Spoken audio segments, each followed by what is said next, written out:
Good morning, folks. I am up on top of a mountain overlooking my hometown. Come up here to watch the sunrise and just get outside for a little bit. I was super under the weather last week. You can probably still hear it in my speaking. It's nasally. But I'm okay now. We're getting this next video out. It should have come out last week. And we visit two locations in central Utah near Fillmore. One of those is a set of hieroglyphs, the Chalk Creek Hieroglyphs, and we're going to go see some lava tubes. And I've seen the hieroglyphs before, but I find them kind of fascinating, so I want to make sure we shared those with you because it's something that's easily accessible and one of the most popular things to visit when you're in the Fillmore area. And the other one of these lava tubes, I'd never been there. I'd heard of them for years. Driving through central Utah, you see kind of these lava fields off in the distance, and I always wondered what they were and what they came from. But they've got some lava tubes you can go crawl into, and it was really, really a good time. So why don't you go check that out, and I'm gonna maybe get some warm hot chocolate. So it's Labor Day morning. We are stopping at Maverick. Maverick is Adventure's first stop, remember. We are going to take a quick day trip down to Fillmore, check out the Chalk Creek Hieroglyphs, and some lava tubes that are down there. But hopefully the weather cooperates. It's been raining all night, so it's a little bit muddy. So we'll see how this goes. But let's hit the road. It's about 2 hours south of Salt Lake City to get to Fillmore, and this trip was not too bad. The weather started out rough but did get better. But this happened to be a few days after we picked up the Bronco. So this is the Bronco's first trip out. We knew nothing about it at the time. We didn't know how it was going to handle. So it was kind of exciting and fun trip for us just to get out there and see what this thing would do. And it didn't disappoint. I mean, there was a lot of bells and whistles to play with, but overall we were just glad to be out, having a good time, and kind of exploring something new. And we wanted to show up early because this parking lot is not very big. It's just big enough to get 4 full-size vehicles turned around in it. So, and I like to do things early anyway, but really, we definitely didn't want to run into more people up there. We wanted to get there before everybody else did. In 1933, a discovery was made on this spot that eventually would lead to 3 deaths. What would that discovery be? An odd set of hieroglyphs not seen anywhere before. Now, since that time, they've been found in other places in Utah, parts of Idaho, Nevada, and even California, but we still to this day don't know what they are or who made them. There's influence from Mayans, Asians, other ancient peoples that we're not really sure of, except the Egyptians. They have nothing to do with this. We just don't know. But they're still here for us to check out. So let's climb up there and find out what these things look like.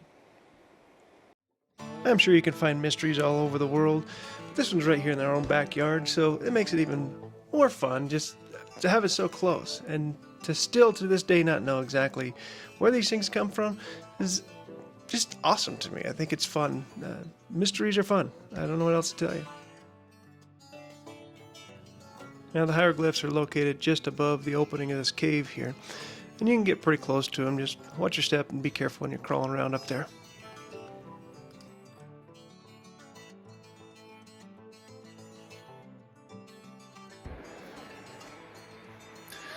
So these are the symbols, the hieroglyphs.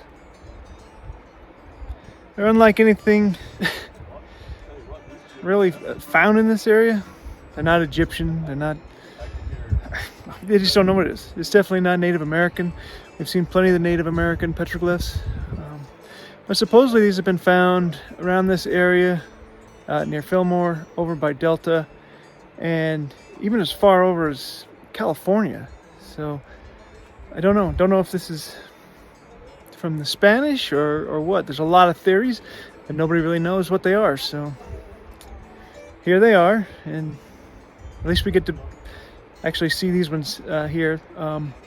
I guess there's some other ones that are in a museum down in town. Don't know if we're going to be able to make that today because of the holiday. They might be closed. Don't know. But anyway, it's cool to see them here.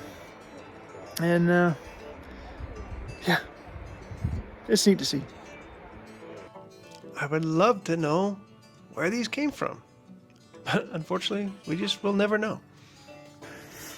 So these hieroglyphs were discovered back in 1933. But in 1966, these hieroglyphs were translated by I guess, hieroglyphs expert, somebody experienced in these things. And he decided that inside this little mountain here was buried some gold or brass plates, something related to the Mormon or LDS history. So they started to excavate and try and find these plates. And as they dug down, unfortunately, they got down to a point where they got into some toxic gases, and it ended up killing a few people, or the two people that I know of according to the signs. But yeah, two people died looking for these plates. They didn't find these plates, and now it's been buried back up, and I don't think we'll ever know the answer to what was really down there, if at all, if there is anything down there. But mystery remains, and it keeps bringing us back here to check out these weird symbols, and I guess that's what makes it fun for us in today's day. Now, of course, I'm going to explore a cave. This one is not a dangerous cave. There's not much to it, but always use caution, especially if you're around mines, stuff like that. You're really not supposed to go into those, but this one's short. You're not going to suffocate or anything, so go for it. This doesn't look like it went very far. It's either collapsed in or filled in, depends on what you want to believe in the stories. Either way, it's a neat little nook to crawl into. But it only goes back about 20 feet, maybe 15, 20 feet, not very far. Now, we only spent about an hour crawling around the hieroglyphs and inside the little cave because we had another destination we wanted to make sure we hit. So we packed up and started headed to that next location. 11 miles away from Fillmore, there's a set of lava tubes, the Temple Mountain lava tubes, or the Meadow lava tubes if you prefer. But I'd heard about them, I wanted to see them, so we headed out that direction, and it wasn't long before you could actually start to see the piles of old lava rock right next to people's fields. It was amazing, and I just couldn't wait to go and explore these things. We continued to travel until we finally found the parking lot at the base of Temple Mountain. This is where the fun begins. The Black Rock Desert encompasses over 700 square miles of Millard County, Utah. Temple Mountain is only a sliver of the area that one can explore. The Black Rock Volcano, White Mountain, and the Ice Spring lava flows, and don't forget Devil's Kitchen, are still on my radar to check out. If you're curious on how this stuff was formed, probably look up some videos on the 2018 Kilauea eruption. That'll give you a pretty good idea.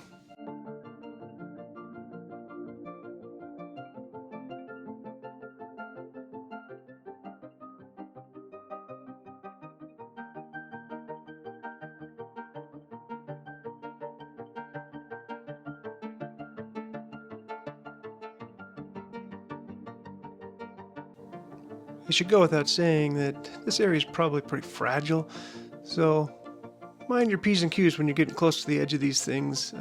Obviously the ceilings have collapsed in some places over the years. This is some lightweight rock, and you really don't want to fall down into this lava tube. It's not a very big fall, probably won't kill you, but you're probably going to wish you were dead.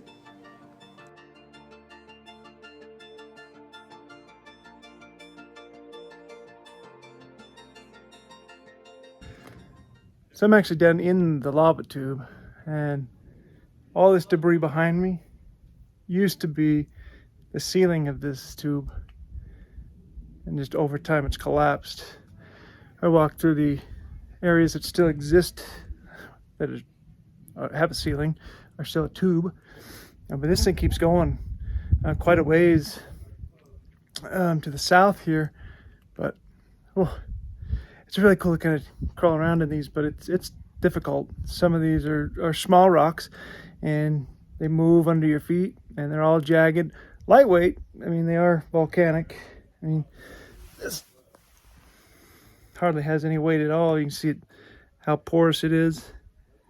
I mean, not much to it, but yeah, it's not an easy climb. It's all uneven and for sure fun, but you're not gonna go anywhere in a hurry. Like, I really have no interest in crawling back up that. I'll go back out the tube and go check out another one across the way. I don't know if maybe it's the same one, I don't know, but the road travels across in between two access points, and so we'll go over there and check that one out.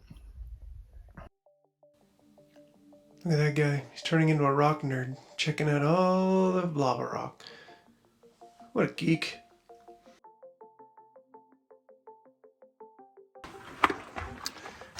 You can see how, as the levels went down and it cooled, it was dripping off the sides. Most of the ceiling is falling down in here, so you don't get to see much of that here.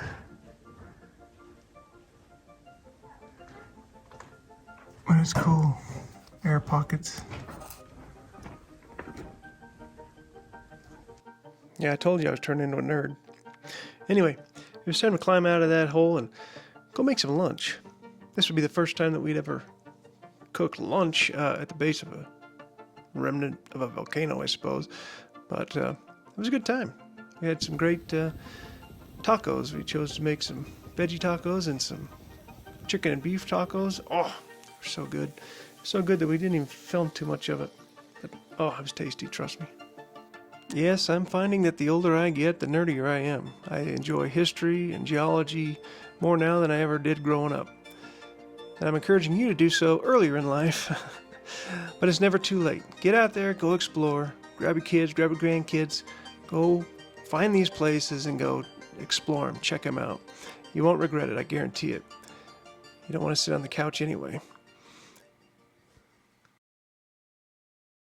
So what do you think of those lava tubes? That was pretty cool, huh? I really enjoyed it. I love crawling around in there.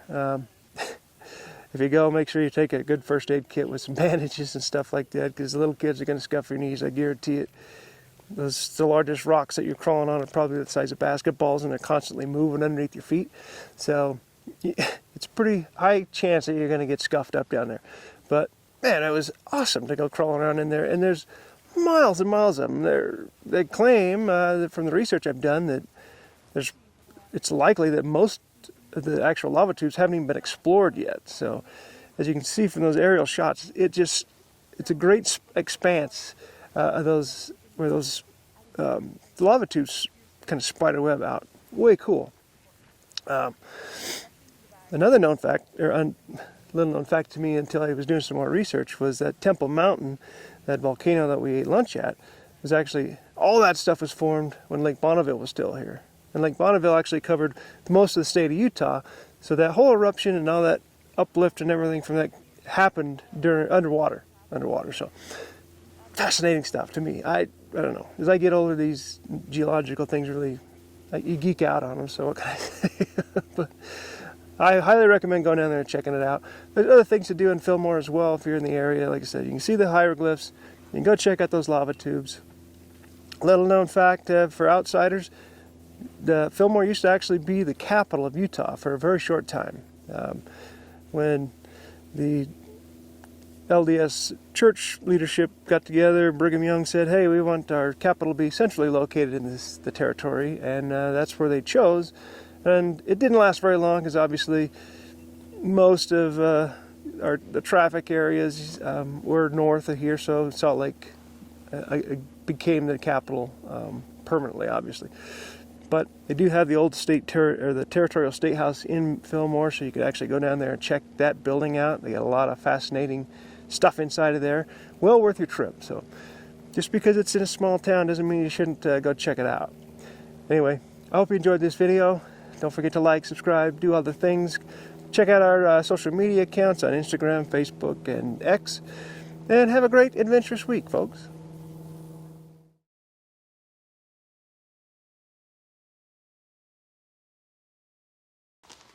What are you doing? 3, 2, 1. I've been corrected multiple times and I'm tired of it. What do we have here, Faith? We have just backpacker meals. We've got multiple brands. They're not freeze-dried, they're not this, they're not that. But they're backpacker meals, whatever that means. So what have you made up now? So this is O-meals, cheese tortellini and tomato sauce. You can probably hear it in her microphone. It's still boiling like crazy. That's pretty cool. Yeah. I know all you backpackers are out there, oh, these guys are idiots, but hey, it's cool to me, all right? So leave me alone. What do you got here? So this is the cheese tortellini and tomato sauce. Okay. This is pretty cool because it's got like its own little like heat pad thing in there that you can just like toss in water and it literally boils it up right for you, so you don't even need to have boiling water with you. As long as you've got water, well, that's not you can bad. use that. Rate it on a scale of 1 being terrible and 10 being bad. I mean, great. Yeah, I'd give it like a 6 probably. I mean, you can live off of Well, it's this, not so. bad. And then we have this one. Ooh, mountain berry granola. Mountain berry granola, which could be really good or really bad. This looks like it ought to be in yogurt. But this one, you only need just water. It doesn't need to be like hot water. It can be cold water, so.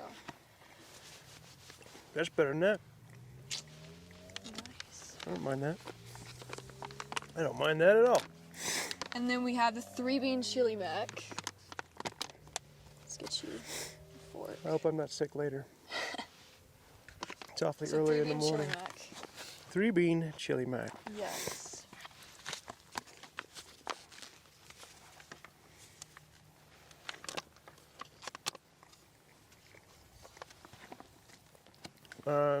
I'd give that one a 4. A 4 out of 10. Yeah, that one's a 4.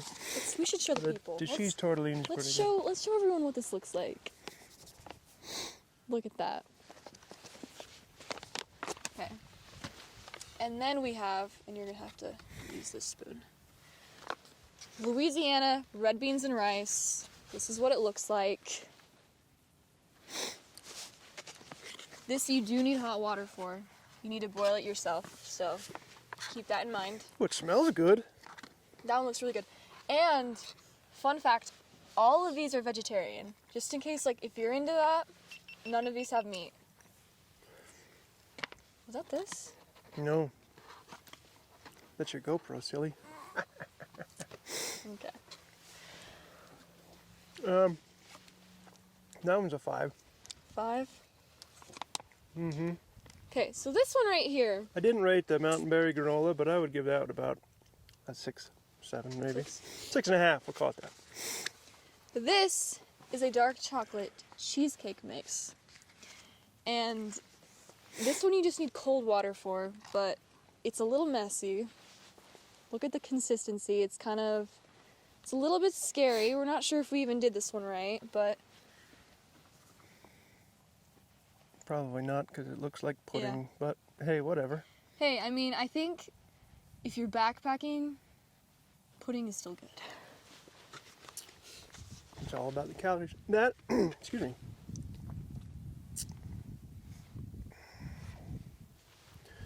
All right, to be fair, we're not sure we made it right. Yeah, I don't think we did. Because otherwise I'm going to give it a 3. But we'll give it the benefit of the doubt. Maybe we'll try to get another time. Maybe we'll follow the instructions a little bit closer next time. It tastes good. It tastes okay. It tastes okay. I like the cheese tortellini the best, I think. I could live That is off of that messy. one. You can live off of that But one. we had just tried these meals. We had gone to the store one day and picked them up just to try them, and now we're trying them. And like I say, you can live off of that stuff. It's all right, not too bad. But anyway, that was a quick jaunt. Looks like the sunrise is here, and thankfully Faith was filming it because we just, for the most part, are missing it because it's just coming up over the mountains. But That's all right. We're gonna finish eating all our stuff and probably wrap up and get out of here from here. So, thanks for tuning in. Please like and subscribe and comment down below what we should do next. Fair enough. See you.